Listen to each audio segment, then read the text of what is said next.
Today's show is brought to you by Audible.com. With over 100,000 titles to choose from, your iPhone, Android, MP3 player, or whatever, you get to choose one free audiobook download of your choice at audibletrial.com/discussion. That's audibletrial.com/discussion. We thank them for supporting the show.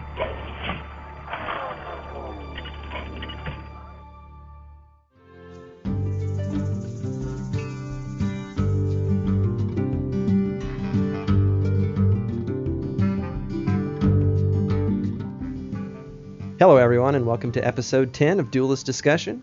I'm your host, Devin Casey, and joining me today is Rashard Burrell. How are you guys doing today? And special guest David Helms from HearthstonePower. Hey, how you guys doing today? So, first time having you on the show, David. Tell us a little bit about yourself. I am a avid Hearthstone player.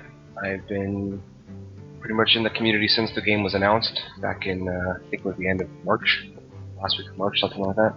And started up a YouTube channel and started streaming, and got pretty heavily involved in the community. And I've just been playing Hearthstone, and I love trading card games, and I love Blizzard, so this is a natural fit for me. Yeah. What did you play before Hearthstone? I play lots of video games. I've been a WoW subscriber since its inception. I play a lot of Magic the Gathering back in college, and probably my whole life in and out casually. It's just a pricey game, so Hearthstone is an excellent niche for me. Yeah, I understand, with Magic the Gathering being so expensive. Yeah. But lately, with both game consoles being launched, basically thrusting us into the throes of next generation console gaming, where we're just inundated with so many choices in gaming and entertainment. What are you most grateful for, guys, among all of this advancement? Me personally, I'm most grateful for the social integration. Oh yeah. How easy it is to share gaming, like your experiences with other people, like with the PS4 and on Xbox One, how you can live stream your console to your Twitch channel, and like you can just like watch your friend play a game and talk with them in the chat and stuff, and just like play it, basically like kind of backseat drive and play the game together, I guess. Yeah. Because me personally, I'm one of the people that on single player games, I enjoy watching it just as much as playing it. So if, like, say my friend got a good game and that I wanted, I could just watch him play it on Twitch or whatever and just enjoy the game that way. So, like, stuff like that. And then, of course, the integration of social media outlets such as Facebook and Twitter and stuff. You can like share achievements and all that. You could do that before, but yeah, particularly with PC, I'm excited that these things that have always been available on the PC are finally coming to consoles, and so all around in general, this stuff is gonna take a turn for the better. What about you? Are you a PS4 or Xbox kind of guy, David? Well, I just opened my PS4 a couple days ago. Oh, nice. It was supposed to be a Christmas gift, but I kind of bumped it up. Saw that on Twitter, yeah.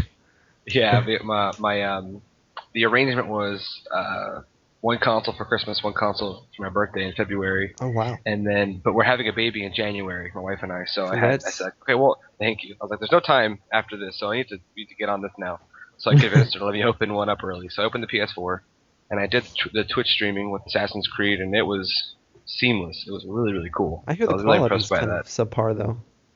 Oh, see, I had a couple people watching that said it looked fantastic. Oh. And I even logged on my phone, and it looked crystal clear. Oh, good. And there was a little bit of a delay, but it was really good. How's Assassin's Creed? Oh, I love Assassin's Creed. It's really fun. We were playing multiplayer last night with my friends that came over, and we were killing people. It was fun.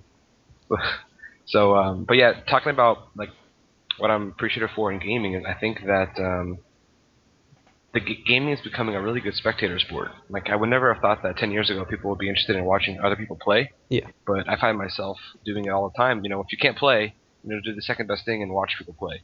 Yeah. And obviously from just streaming Hearthstone, there's a huge interest in the game and just watching games in general. Twitch is exploding. Now you can stream your console games to it. It's a really cool atmosphere, and I think it's sort of moving in that direction. So. Do you guys think that I was watching the game over. I'm not a big football guy, but so I kind of look at these games with an alienated perspective. For example, I noticed things that fans may not necessarily like pay attention to anymore, like all the casters are older gentlemen who take this extremely serious and are very professional. And I was thinking, I wonder if like esports and gaming, that kind of thing, would ever get to that level. Do you see it coming like that? It's obviously profitable. I think that eventually, I don't think it's going to happen in the next 5 years. No. Just because you can't compare the video game market to the NFL. Right. It's historical, gigantic. The Super Bowl is the most watched thing, in the country. So I think video games will get there, but remember, football is it's like a unified game. It's like one. If they're like one big game, then you do that. You have a bunch of different games people are playing, but it's still the same. To simplify it, it's one console game. Let's just say, football. So for Twitch, you go on Twitch and you can see, people watching one specific game. I think if any game were to get big, we can see that. But there's so many different choices out there. We only have, less than 10 different types of sports, that people watch, on a major network. Yeah. And there's hundreds of games out that people stream. So nothing unified, I don't think, for a really, really long time, which I think is a good thing. I like having the variety. I agree. But I definitely think that among the gaming community, it's getting big. 15 years ago, I never thought I'd see, Texas Hold'em on ESPN. But it's like that, that phase, it's still on TV, and like people watch people play poker on TV. It's kind of weird, but now it's become, the norm here, just like it's the norm. Go to South Korea, people play StarCraft and people watch StarCraft, and that's their their NFL. And so it can happen. It's just a matter of I don't know how long it'll take. Yeah, I certainly think there's a market for it. I don't think it'll ever get to the point where there's it's predominantly older, serious gentlemen or whatever, football and other sports, simply because a lot of I watch a lot. The game I watch the most is League of Legends, and most of the people that do the commentating are actual players of the games themselves, or they have some kind of ties with the development team if they're not on the development team themselves. And it seems like the best people to have are people who play the game more than a casual player, and older people either don't have time to or just aren't into video games like young people are. But that could shift with this new generation, since gaming and technology is so big while we're younger. Older people from our generation, like us, when we're older, we might still be into that, and that would allow that older gentlemen to comment on games. So I don't know. Or gentlewomen. Yeah, women. Which it's still not common, and there's a really bad stigma with female streamers right now, which I'm hoping turns around. What's the stigma? They don't get. Well, it's because there's a handful of streamers out there, female streamers out there, that they stream and they are not very skilled at the game that they're playing, but they'll have their breasts with a lot of cleavage showing on the stream, and people just throw money at them and they pretend like they actually play the game, and they don't. Did you say husky? You're not saying husky, right? I don't think you... H stands for hot. And it's it sucks for the actual female streamers who actually are good at the games, who actually play the games and want to just do what other streamers do, just make a living playing a video game that they love and share it with people. Because it's you get the immature audience that comes in, tits or GTFO, and so it's the real streamers don't have a chance, so a lot of them just resort to the flashing the cleavage and not knowing how to play the game. And it was actually an article I read about it where they're saying that some of these women are just legitimately just playing the system, being ditzy and cute on camera with cleavage showing. I don't think that's ever going to go away, though. It's not. Look outside of gaming. Look at news anchors. Look at sportscasters. Exactly. That's just how it is. It's not that sex sells, but it's you want to be I mean, part of the streaming is not just the streaming of the video game. You know, there's entertainment. You know, you don't want to watch a streamer. I mean, you can watch a streamer who's really, really good at a game and watch it, but you're gonna get more enjoyment out of it if it's entertaining. You know, if they're funny, if they have their personality. So that just comes along with it. I mean, not that I agree with it, but I think that's just kind of the way it is. I don't think that'll ever go away. I think it's just different. Different women will have to adapt different ways. Some women are going to want to do that, and it might be bad for the community. But some women, they choose to go a different route, and if they're good at what they're doing, they'll be successful. I agree. Good point. One technique I see female streamers using is they will stream but never reveal their personal identity until their player, like their name, gains the respect of being a skilled player. Like they'll stream just the game, not even with voice audio, which sucks because it lowers the entertainment value of the stream. But if you're good, people will watch it anyway. You're good, you have some good music playing. Then once they have a decent sized fan base, they'll start with audio, just talking. And then Boom, I'm a girl. What? Yeah. By the way, that's like book authors who abbreviate their first and middle initial. Yeah. They don't put their name out there, then you don't even know. I mean, authors still do that. Oh yeah. So. Well, how was your guys' Thanksgiving? Oh, mine was fantastic. I had a lot of friends and family come in from out of town. Even had a little photo shoot, which you saw on Facebook. Yeah, very nice. Yeah. So there was a lot of food, of course. I probably gained about 20 pounds, so I'm going to drink water for the rest of my life and work out 6 days a week. You better play some Wii U Fitness. Wii Fit is it. There you go. What about you, David? You got any traditions you uphold? Oh yeah, I love Thanksgiving with the family, and usually this weekend is shopping and setting up the house for Christmas. So pretty much all day Friday was online shopping, buying Christmas trees, setting up the house. And same thing yesterday. We kind of did the same thing all day. So today's really the first day I get to sit down and relax, which I'm glad we did this. I'm glad I had a 4-day weekend. I'm thankful for that. Yeah. But today I can play some Assassin's Creed, play some Hearthstone. So, but Thanksgiving is a really special thing for me. I mean, I'm very traditionalized with my family, so we always do something. So I look forward to that every year. So we had a nice Thanksgiving and got to see family. Nice. And then usually people come in town. So my brother's out of town in college, so he came into town. We had like a board game night last night, which is my favorite. I'll do that over video games. It's so much fun. So we played some Dixit, played some DC deck building with some friends. That was fun. I haven't heard of those. I'm really into board games too. I think they're. I wish I could play more board games, but you need people near you to do that more often. Right, like a comic shop or something. Exactly. Well, this past week, Aerotel was on the forums, pretty much summarizing what they keep having to say, as a rebuttal to to folks on the forum, saying that they're prolonging this to build hype and the usual cynicism. And they say all efforts are going towards reaching the open beta milestone, which I completely agree. Which, by the way, they're shooting for December and at the latest January probably. I think that's just enough time, to get ready, get more people in the beta.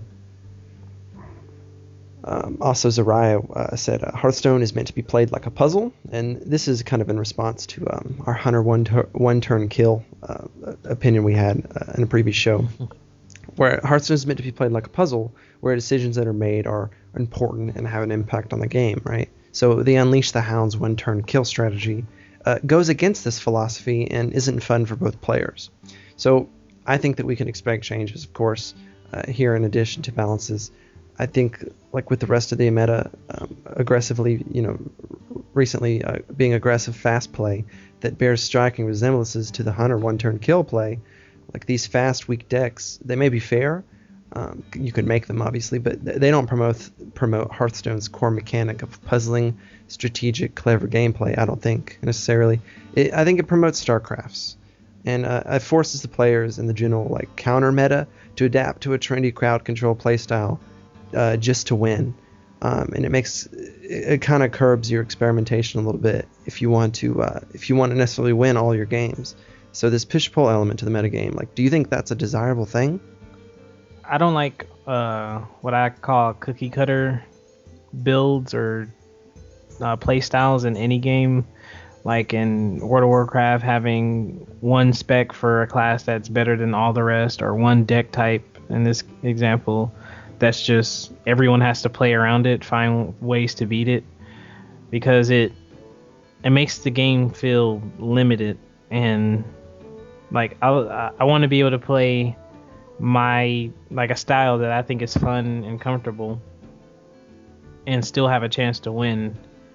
Yeah. It kind of ruins the gameplay experience for me, so I don't see it as desirable to have this like ongoing battle between meta, counter meta, and I don't want there to be like a meta style.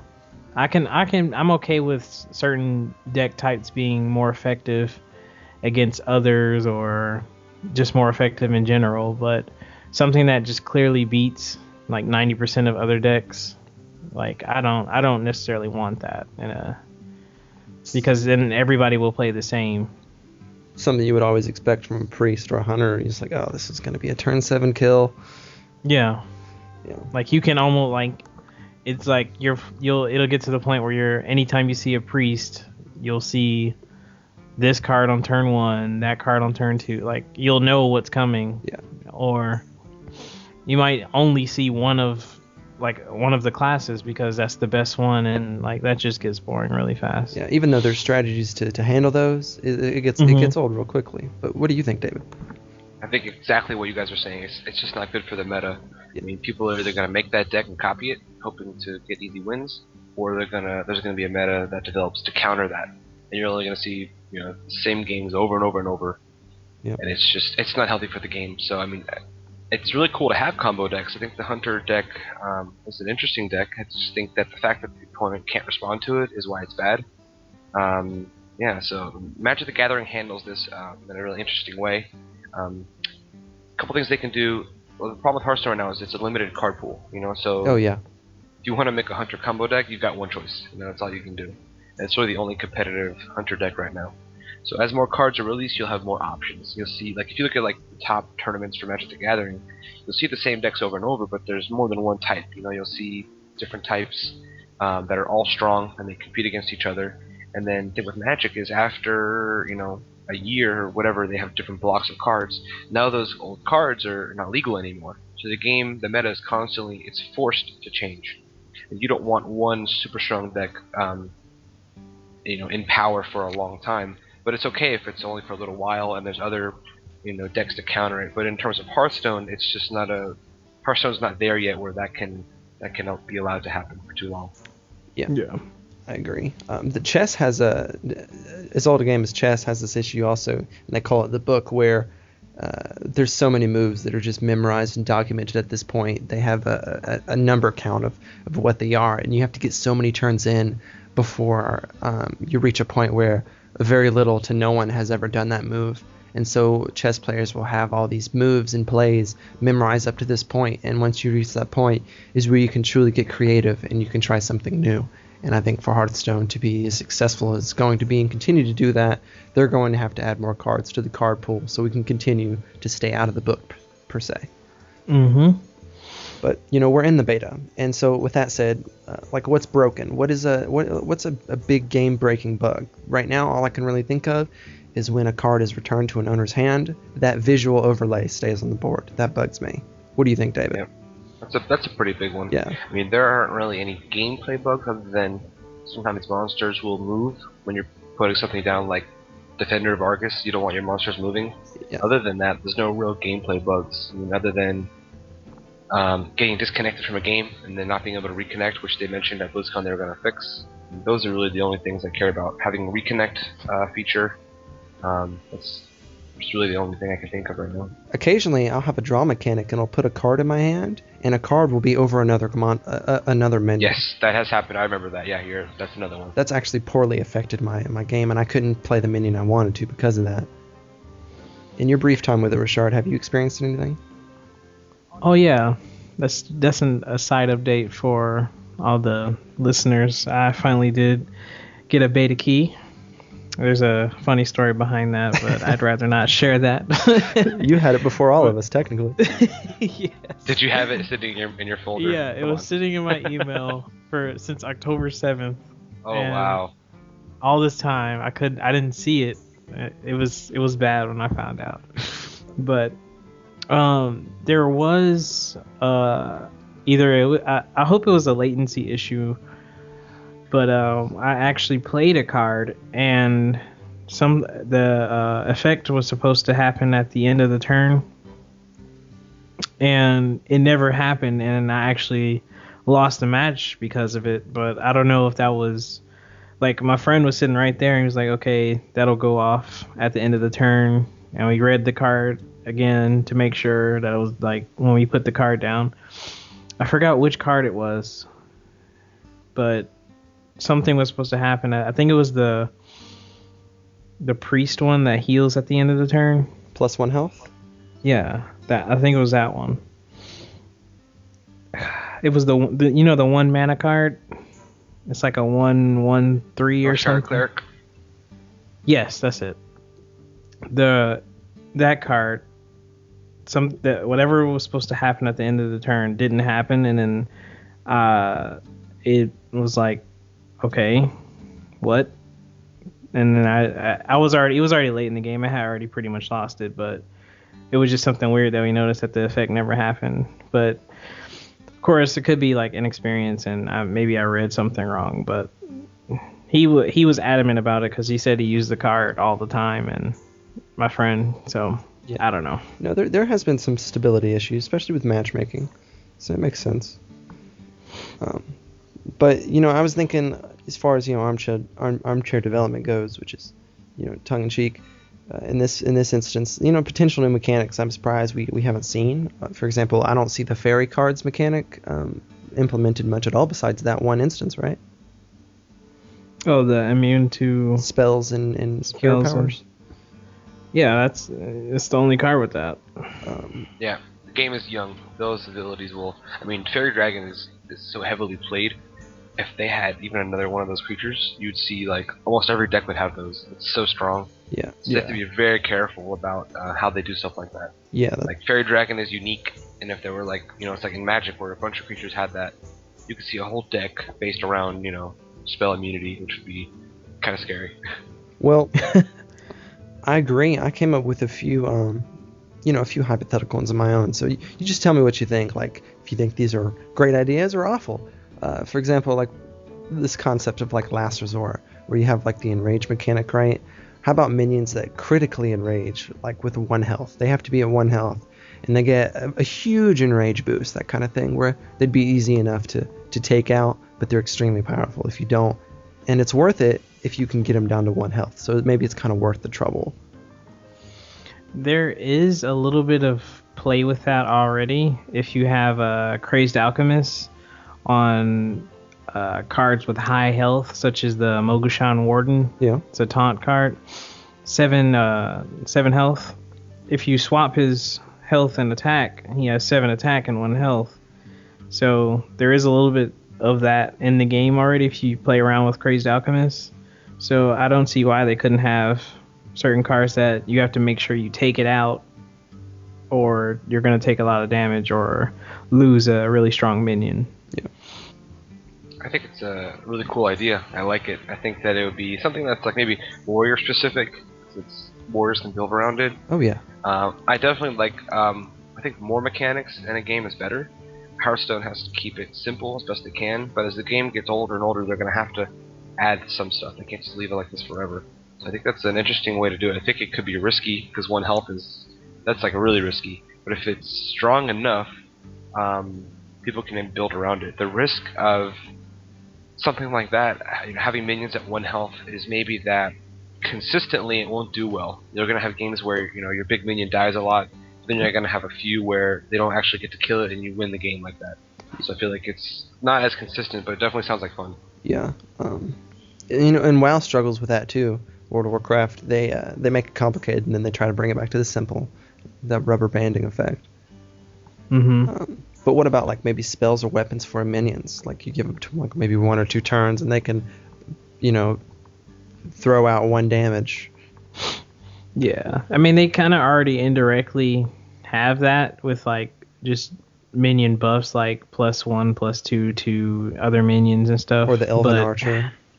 yeah, stuff like that. Like they kind of already do, but it would be nice to have a weapon on like maybe give it to a taunt minion to give them some actual damage, because having a weapon on a Mogashan Warden would be really nice, because that's a really good card. Or would it be just better just to give him Wind Fury or a +1? Was that just overcomplicating it? Wind Fury. Wind Fury is very it's a very strong buff. Yeah, I think it's going to depend on how. I mean, all of these ideas sound really cool. It's just a matter of how can they do it without overcomplicating the game.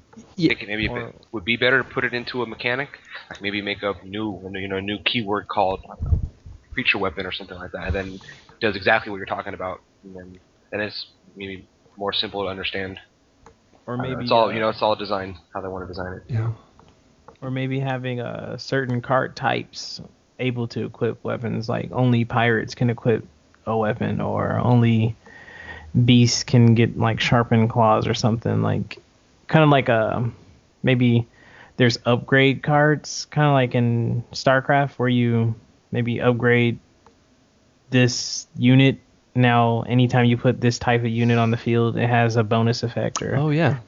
like you could, like that will work well with a Murloc deck. Like any Murloc you summon has +1 health or +1 attack or something. Or any sub-theme deck, really. Like make it maybe like a passive secret. I don't know. Yeah, like a pirate ship minion makes all your pirates stronger, that kind of thing. Yeah. Nice. I think Hearthstone has a huge space to grow. I think they've got all these ideas, on their whiteboard at the office. They've got all these cool things they want to do. They just have to, put it in the game at the right moment, not too much at once. I'm sure they've got a year worth or more of ideas, cards they want to add, expansions they want to add. I know they have it, so they just gotta get the game out, and then I think we'll start to see all this cool stuff come into the game. I agree. I would love to see that whiteboard. Well, let's see. So like testing decks, like when you're building a new deck, working around with a new idea, like how much do you know is enough? Like how much is enough of playing with it and winning or losing until you feel satisfied with it, or like do you ever feel satisfied with it? And I'm mainly talking to you, David. That's a tough question. Right, like the regression to the mean, like how often something's tested until results yield an average over and you kind of phase out the variables, and you get basically an average number that accounts for what you're looking for. Like for example, I have an Enraged Warrior deck that has maybe 19 wins and 9 losses. What am I looking at? Like, does that need to be better tuned, or? I mean, the way that the developers want the matchmaking to work is they want everyone to have a 50% win rate, right? That's kind of how it's supposed to work. If you're placed against someone statistically equal with you should win half the time, they should win half the time, otherwise something's imbalanced. So obviously it's not like that. You have better players getting 60, 70, 80% win rate, and then people who aren't as good getting lower.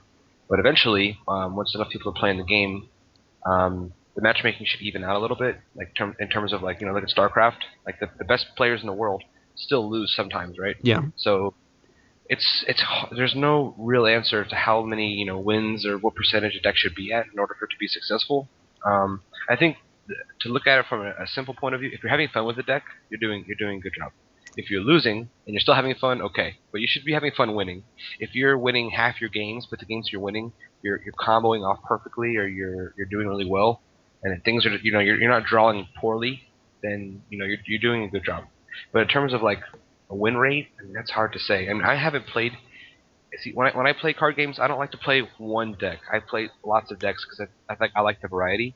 So I can't say I've even played one deck, more than like 500 games, because I'm constantly like making new decks and changing things. So I'm not really the right person to ask. I haven't been able to compete in as many tournaments because I don't really have time. I also can't play test on hours and hours on end on one deck. Yeah. But I think that if you're getting like a 19 win, 9 loss, like you're saying, I think that's a pretty good deck. I mean, it's over 50%. Right? It's pretty close. So, I mean, it really depends on the types of, when you're losing, why are you losing? Are you losing just because you got really bad draws? If you're losing just because you got unlucky, but you're consistently unlucky, maybe you got to look at your mana curve. Or maybe you just really are getting unlucky. Maybe you just, don't change anything. Just keep playing, and maybe over, 100 games, maybe it'll start to look better. So you would say that the answer to getting poor RNG would be looking at your mana curve then? Possibly. If you see like if you're in, your opening hand, you're constantly getting, higher cost cards. But here's the thing. I mean, I play a warlock deck that's like mostly 1s and 2 drops, right? It's like 80% of the deck. But if I'll play 2 or 3 games in a row where I just won't get anything in the opening hand. Like, I'm not gonna go say, oh well, I guess I need more 1 drops. No, it's just you got bad luck. You can't look at it on a game by game basis. People who play test their decks and remove and add cards after each game, that's not what you should be doing. You should be doing it maybe after 15, 20 games or more. Or maybe against specific classes. Like if you see whenever you play a warrior, you have a dead card in your hand. I can't think of an example, but against some other classes it's good. Then there's really no solution to that, right? It's just a matter of, are there lots of warriors in the meta? Like if you have cards that are going to help against the hunter OTK deck, a lot of people are playing that. So you want to defend more against the cards or the decks that are most popular. Yeah. So you've been testing out a mage deck, Richard. How's that going for you? Oh god, I'm actually having the problem that he just said, where I'm not getting the cards that I want early. Like I have a handful of 1s and 2s, but I never get them on turn 1 or 2. And my strong point seems to be mid game around 4 and 5 mana, but I'm always playing catch up at that time versus pressing the strong point in my deck. Just mid game control. I have a lot of control over. I have a lot of freezes and like polymorphs and fireball. Like I can get rid of stuff or do a lot of damage, but I end up using like my fireballs on minions or my freezes on minions. Like I have a lot of Kona. I have like a couple Kona codes, Iceland, stuff like that to get rid of really strong minions for cheap. Because the Frostbolt Icelands combo can kill something really strong for only 3 mana. So that's just my current problem. But I feel like maybe I am adjusting my deck too much because I'll do 1 or 2 games, and then if I don't like the way they perform, I'll just change some stuff around. But at the same time, I'm trying to use like metagame research that I'm conducting, and so I'm trying to find that healthy balance of knowing when I actually need to make a change, and when I want to win now. So yeah. Well, good luck with that, because you're totally getting stumped by me. Yeah, we need to share some of that footage. I'll take one for the team and let the fans see me get destroyed. The only advice I can give you is try not to 2 for 1 in your opponent's favor. Like Frostbolt Iceland sounds good and it will take care of something big. You're just spending 2 cards to get rid of one of theirs. So if you're consistently doing that, you're going to lose. Okay. That's something just basic. You want to get the upper hand in terms of cards. So make sure the card that I'm getting rid of would potentially get rid of more than 2 or 3 of mine. Right. I mean, sometimes you don't have a choice. Like that minion's just so big, you don't really have much of a choice. Yeah, I recently had a traumatizing experience with Ragnaros. Yeah, that's something you'd want to get rid of really quick. Yeah. Well, I'm gonna have a new segment. It's called. Get ready for it. Card Conquistador. Oh God. And it's exactly what it sounds like. You're going to. No, it's actually nothing what it sounds like. I'm gonna give you a card question, and you're gonna have 4 choices. I'm gonna let you both give it a shot. So I'm gonna describe the card, and then I'm gonna give you 4 choices, and I want you to tell me your choices, and we'll see. We'll see who wins from there. Are we trying to guess the card you're thinking of? Exactly. Yeah. Thank you for simplifying it. Guess the card. Okay. But yeah. So it's that Pokemon. Yeah, what's that Pokemon? And What's That Pokemon is brought to you by Audible, where you can get a free ebook of your choice at audibletrial.com/discussion, with over 100,000 titles to choose from for your iPhone, Android, Kindle, etc. Be it the Hobbit or the Warcraft novels or Harry Potter, which aired a lot over the Thanksgiving break. Amazing books. Even Tom Clancy, you can get your free audiobook of your choice today by signing up at audibletrial.com/discussion. And that'll really help us out. But here's the card. Secret. When you hear it takes fatal damage, you prevent it and become immune this turn. Is it Ice Barrier, Ice Block, Ice Lance, or Captain's Parrot? Who is this one for? Both of you. What are your choices? It's obviously Captain's Parrot. Obviously. That's what I was going to go for. I'll let you go first, Richard. I'm going to go ahead with the second choice and say Ice Block. All right. I am in agreement. All right. That's exactly right. All right. God. I tried to I'm make not it bad easy. at this game. I feel like for these questions, I don't think you need multiple choice. I think you want to up the toughness. I wouldn't even give the choice, honestly. Okay. All right. Good to know. Yeah, just read the description and then we go at it for the title. Yeah, I like that. Honestly, I didn't think you'd be able to do well, Richard, because you. Oh, snap. Because of my late beta key. Yeah. acceptance. I understand. Well, if you play WoW, you have an upper hand. Even if you don't have any idea what Hearthstone is, based on that card, you can kind of figure it out. Yep. So our card court kind of debate, little debacle here, where we pick a card that we think is rather favorable, and we also pick a card where we think is rather unfavorable, and we wouldn't exactly recommend you picking in anything for that matter. So you picked a card that you're really fond of, that you think everyone can make good use of, Richard. And what was that card? It is Defender of Argus. It's currently one of my favorite cards, simply because it combos really well with a lot of really strong minions. If you use it with the water elemental, that's like forced, I guess, control on some other minions. And what does it do? When you attack the water elemental, the minion that attacks it is frozen. No, what is the Defender of Argus? Oh, Defender of Argus, I'm sorry.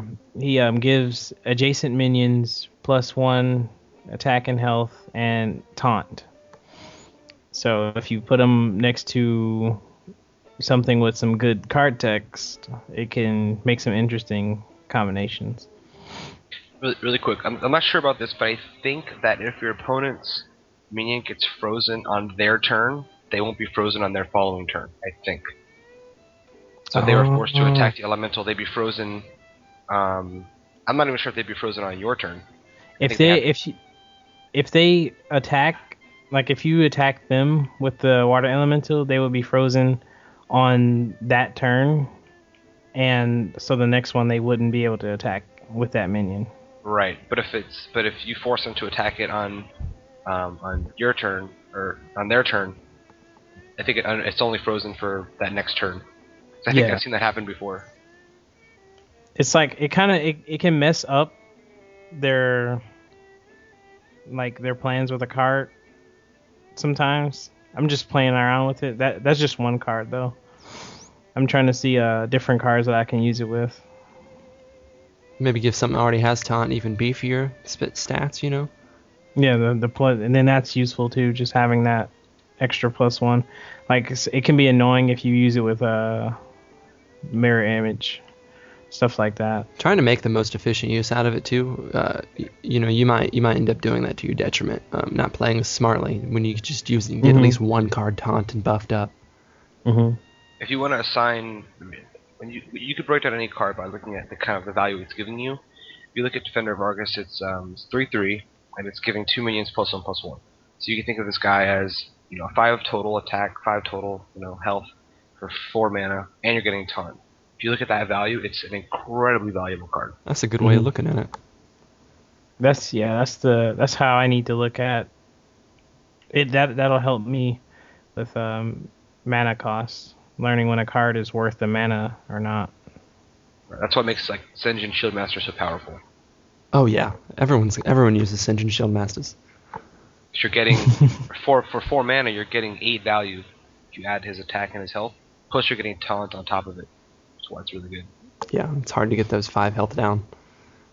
Well, what about the Angry Chicken? That's the card I selected. Is not necessarily a great card. It just has a niche use. Maybe like in a priest We haven't deck. unlocked its true potential yet. We haven't gotten there. And it's really hard. Someone will come up with it eventually. Yeah, maybe like a priest can buff its health and get it down. Yeah.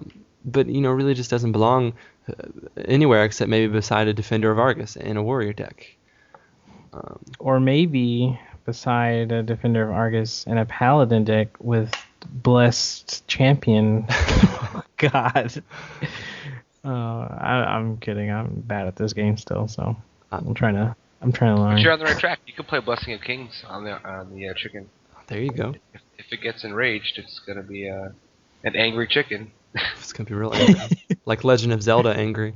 The thing with like cards like the Angry Chicken, even if you build around it, you have like if you're playing a Druid or a Paladin, you're playing all these buff cards. You've only got 2 copies in your deck, so you can't depend on that card. That's what's different from Hearthstone from Magic the Gathering is if there were a bunch of minions that were enraged, like and cheap like that. I mean, you could play like Angry Chicken, maybe Amani Berserker, Raging Worgen, stuff like that. Maybe do something like that, but then now you're not playing Warrior. You don't have a real way of enraging your minions. So there's not enough cards to make something like that viable yet. So I feel like Angry Chicken will eventually work when more cards that are like it come out, maybe. Yeah, and there's more ways to make use of its interesting mechanic without, of course, killing the card, right? But moving on to our last bit. So would you agree, David, that one of the most important parts of Hearthstone is dominating the early and the early mid game? I think it depends on your deck, but in most cases, yes. Especially in today's metagame, which tomorrow might be different because the metagame shifts so rapidly. But the metagame right now is killing your opponent as fast as you can. If you're playing any type of control, you really need to make sure that you are defending yourself. If you can get into the late game with your deck and you're still alive and you're not super low, you might have a shot. And some decks that I'm playing, it works, and sometimes it just doesn't. Sometimes the opponent just rushes you down so quick. So it really depends on your deck. If you're playing a control deck, if you can survive that initial onslaught, you're doing okay. But it's really hard to do that if you're only the cards you're playing are all super expensive, or they're just getting good value out of their cards. So I haven't. You don't lose every game just because you didn't get those 1s, 2s, 3 drops early on. Right. You took some early damage, right? But sometimes you can make it past that, in the beginning. Surely it spells disaster if you don't have anything to play for the first 4 turns, right? Yeah, thankfully you have your hero power. Depends on what class you're playing. Yeah, for sure. So, like to quote the Matthew effect, where the richer get richer, or the rich get richer and the poor get poorer, and advantages you have now will build up, and you'll be more advantageous later on, and so forth. So if you get off to a bad start, I think it's the general idea. It's really gonna bite you in the ass later on.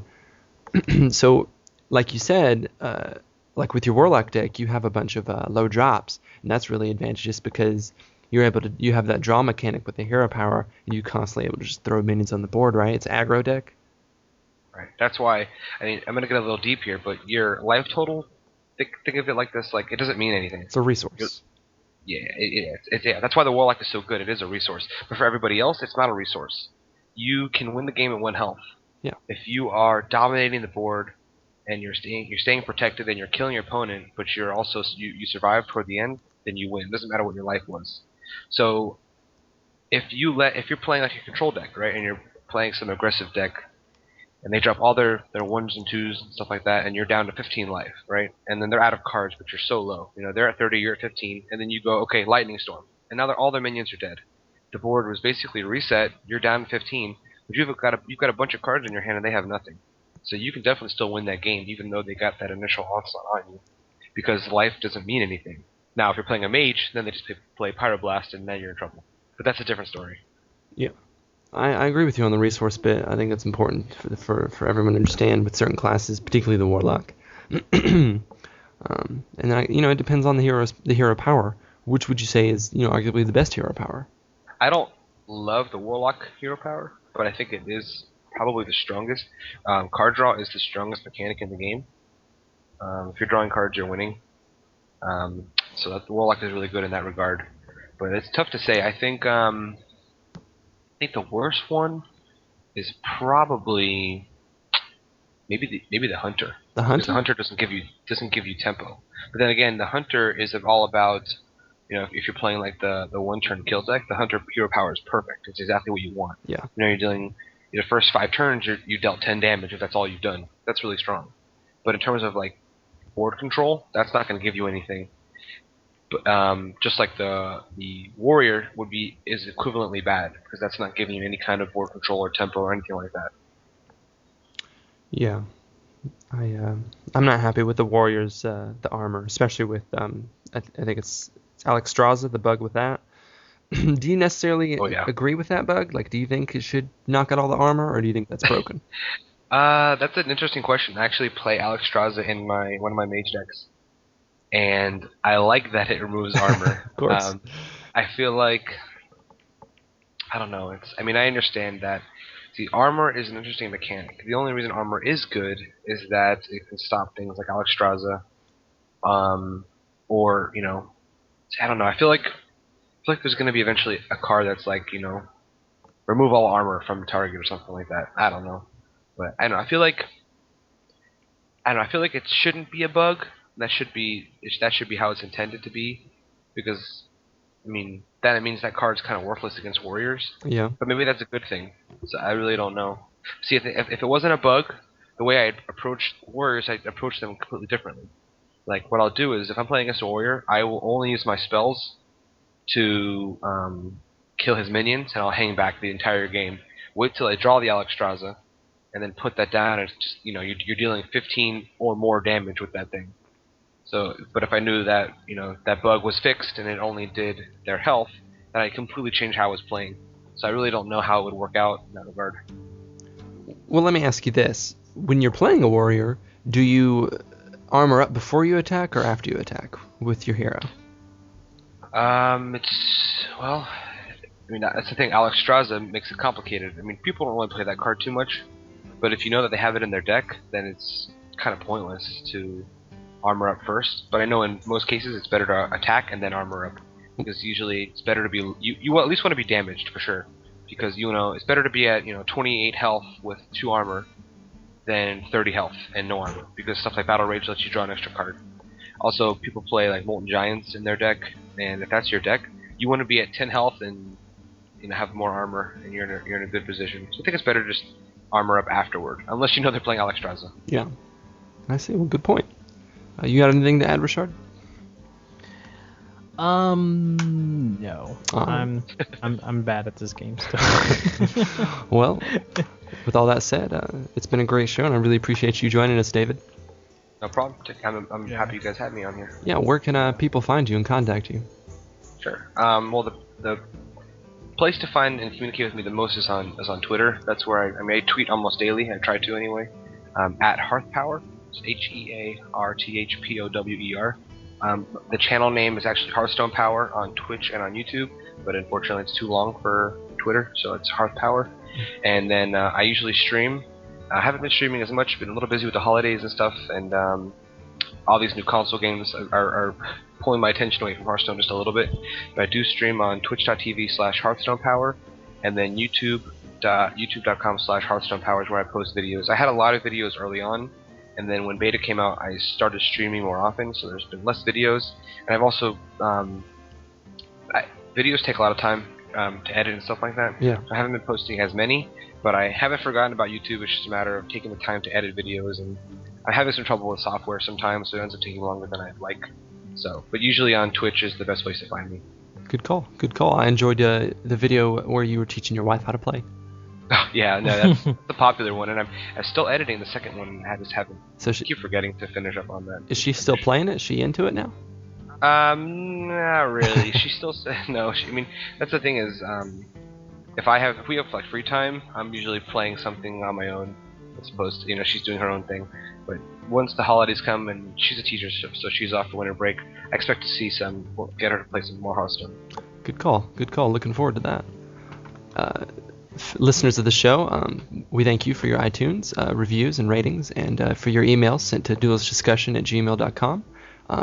You can find our main site at duelistdiscussion.squarespace.com and Facebook/duelistdiscussion. We thank you all for listening, and we'll be back next Sunday. Thanks, guys.